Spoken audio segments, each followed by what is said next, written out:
Oh my goodness, I'm Max Garcia. Today is March 16th. It is a Monday and I had no school today because all my teachers met up at my high school and they're figuring out all the intricacies of Zoom and how they're going to run their virtual classes over the next 4 days. So I had today off and I got to just completely divulge myself in some actual sports news for the first time in 5 days. This abstinence of sports news was kind of really tough, but now today free agency is right around the corner. People are making their moves, and even though we don't have the NBA, we have John Morant making the TikTok. And at guard, in his rookie season from Murray State University, Ja Morant!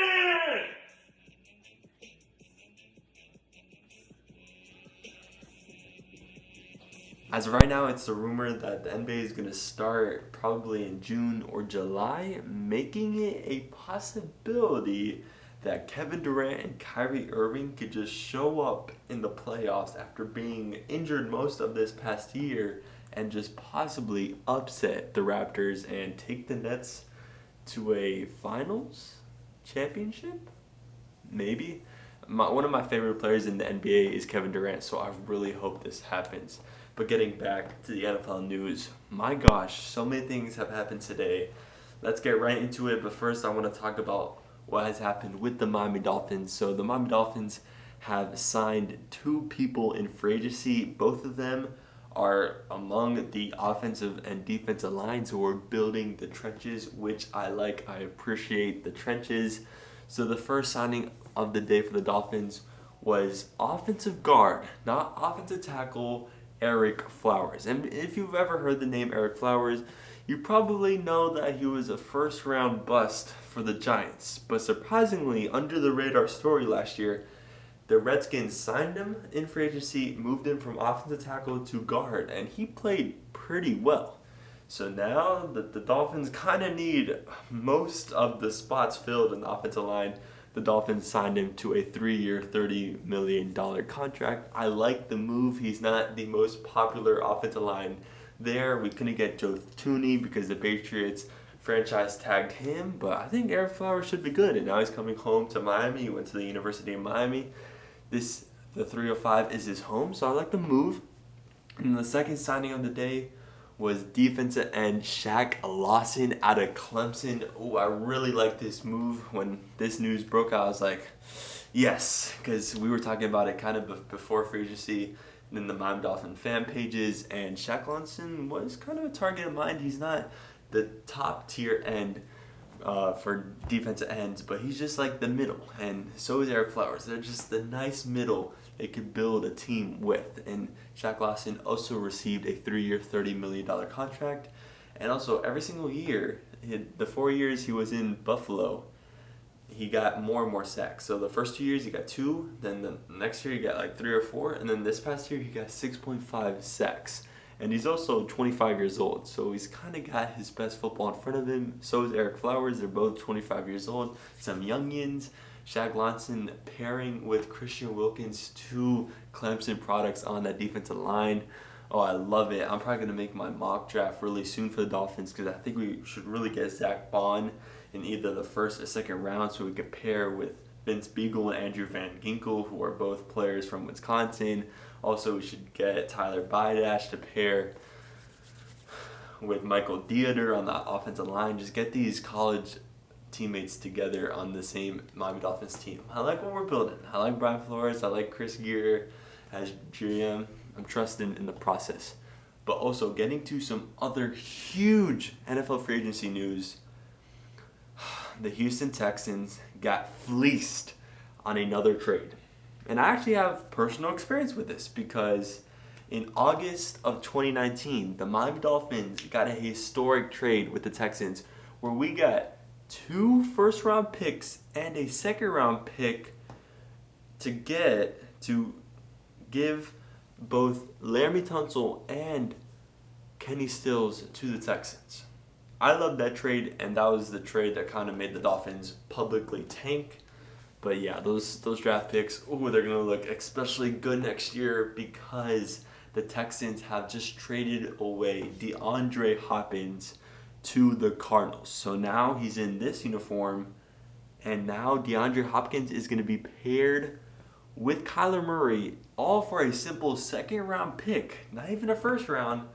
Oh my gosh, that's going to be a spicy combination next year, and I am for sure, without a doubt, I'm going to make it by all means necessary possible that Kyler Murray is going to be my fantasy football quarterback for the league that I'm putting like $150 into. Oh my gosh, Kyler Murray and DeAndre Hopkins. Ooh. Also, in other news with some franchise tags, the Cowboys franchise tagged Dak Prescott. They couldn't get that long-term deal done. And honestly, if I were the Cowboys, I wouldn't pay Dak more than $30+ million a year. The Ryan Tannehill, the Titans were just happy to do it. But if I was the Cowboys, I would abstract from doing it because you just want Dak Prescott to prove it just a little bit more. AJ Green got franchise tagged by the Bengals. Derrick Henry got franchise tagged by the Titans. We have yet to know the future outcomes of where Tom Brady's going to land, Phillip Rivers, Teddy Bridgewater. We also got this blockbuster trade in between the Colts and the 49ers, where now the Colts are receiving defensive end DeForest Buckner, and the 49ers are receiving the 13th overall pick for the Colts, meaning that the Colts are out of the quarterback game. They're not going to get Jordan Love. They're not going to get Justin Herbert. They're completely out of that for the 2020 quarterbacks. We have this news, rumors circling around Stephon Diggs. He's tweeting a bunch of stuff about him now wanting to leave. A bunch of things are just happening right now in the NFL. I'm all here for it. It's the first sports news that we've gotten since everything got canceled this past Thursday. And I'll come back and update you on if there's any other news for today, because it's been insane. And also want to say a little situation that happened this morning, because I officially missed my first virtual class. And I know, I literally just said like a couple minutes ago that all my teachers were meeting up at my school to kind of get all of the virtual planning in order starting tomorrow. But for some reason, my calculus teacher wanted to just test run a class this morning at 7:30, and this is what I was doing during his class. I was sound asleep because I didn't know what was going on, because everyone in that class has an iPhone, so we all made an iMessage chat. But just a week ago, I switched my SIM card to an Android phone, so then I wouldn't receive those messages anymore. So I had no idea the class was going on. He put in a grade in the grade book. I got an F on that, but it doesn't really affect my grade too much. I'm generally a well student in math. It's just funny because like how I found out about that virtual class, I literally woke up this morning, checked Twitter, and my calculus teacher is always on Twitter, like tweeting his own personal thoughts. And then I looked down and was like, oh, I just had my first class for virtual. And I was like, wait a second. Did I just miss my first virtual class? So yeah, the what ifs are starting to happen. My school is going to offer free lunch tomorrow, but that'll all be a separate video tomorrow, because tomorrow's gonna be chaos. My brother and me are gonna be like going with our own classes, like 2 rooms apart. It's gonna be interesting. I don't know how well this virtual is gonna go. I don't foresee it being that efficient. It's like, how are quizzes and tests going to be supervised and locked down? Not up to me. Also, I want to talk about how the Miami Dolphins offensive line is starting to fill out. So when I was talking about the Eric Flowers news, I didn't really say how that fits into our offensive line. So right now, our left tackle is completely vacant. We're not starting that Texans tackle. No, we're not. So that's going to be either filled by Josh Jones, Austin Jackson, Lucas Nying, any first round pick for that slot right there. Then our left guard, we're going to have Eric Flowers sitting there. Pretty good spot for there. And then for the center, we don't have any center because we just released Daniel Kilgore. So we're going to have to draft a center or maybe sign a center. But I would definitely wouldn't mind getting Tyler Bidash or Lloyd Cruisenberry in the second round of the draft. And then we go to the right guard. Right now, the fill-in is Michael Dieter. I kind of believe in him. I just was watching some Jonathan Taylor film, and he looked generally pretty good there. So I think he could still develop there. And then for right tackle, we have Jesse Davis. So right now, we just need to fill out 2 more spots. Maybe get another right guard that could compete with Michael Dieter. But that's it. Offensive line for the Dolphins, looking good. Defensive line with Taco. We got Christian Wilkins and now Shaq Lawson. I like what the Dolphins are doing. Just get me Tua Tagovailoa in the now official NFL draft that's going to be held April 26th to April 28th. The dates did not change. Just going to hold it without fans, which is as expected. But the NFL is surviving the coronavirus pandemic. The top league stays on top. Clearwater Beach, the beaches in Florida, you stay packed. Because look at this footage right here. People don't care about COVID-19, coronavirus, outbreak in 2019. They don't care.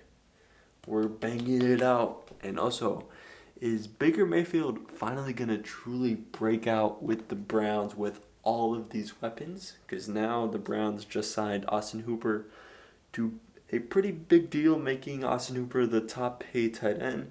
I think it should be George Kittle or Travis Kelce, but Austin Hooper, I don't really know who you are.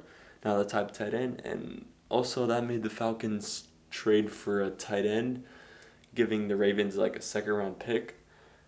I'm not even too sure of the name for the Falcons tight end because it doesn't really matter. The Browns also signed Case Keenum, and reportedly the Miami Dolphins are looking for a supplemental running back or a 2nd string running back behind either J.K. Dobbins or Jonathan Taylor or DeAndre Swift, whoever we draft in the running back position in the 1st, 2nd, or 3rd round. Roll reaction. Byron Jones, baby! We just signed Byron Jones, baby! The 2 best quarterbacks in the league are right here at home in the 305. Xavier Howard, put up the X, and Byron Jones. I don't care how much we're paying him. Use up that free cap space. Let's go. Miami Dolphins winning a Super Bowl in 2021 with Tua Tagovailoa at the helm. Oh, okay. Chris Gear, the Dolphins GM. We just signed Kyle Van Noy, 4-year, $50 million contract. This morning, we had the most salary cap space in the league, and now we have used a good chunk of that salary cap space. But man, oh man, Byron Jones, Xavier Howard, Kyle Van Noy, Shaq Lawson. Ooh, that defense is sounding good, and all we have to do is just address quarterback, the offensive line, running back in the draft, maybe get that slot receiver if Albert Wilson isn't going to cut it, maybe add like one more edge rusher. Ooh, sounds good to me. Tua Tagovailoa 2021 Super Bowl year. Hey, maybe. This is just the beginning. It's the next morning, and my gosh, Stephon Diggs is now on the Night's Watch, or he's now on the Buffalo Bills with John Brown and Josh Allen, and at least the Vikings got a 1st round pick in trade compensation for Diggs. The Texans couldn't even get a 1st round pick for DeAndre Hopkins. Bill O'Brien, just not the way to go. And also, the Las Vegas Raiders signed Marcus Mariota, which I think takes them out of the game for trading up in the draft to get Tua. I think it does. So I think the Miami Dolphins are good to go on having no teams jump them to get Tua.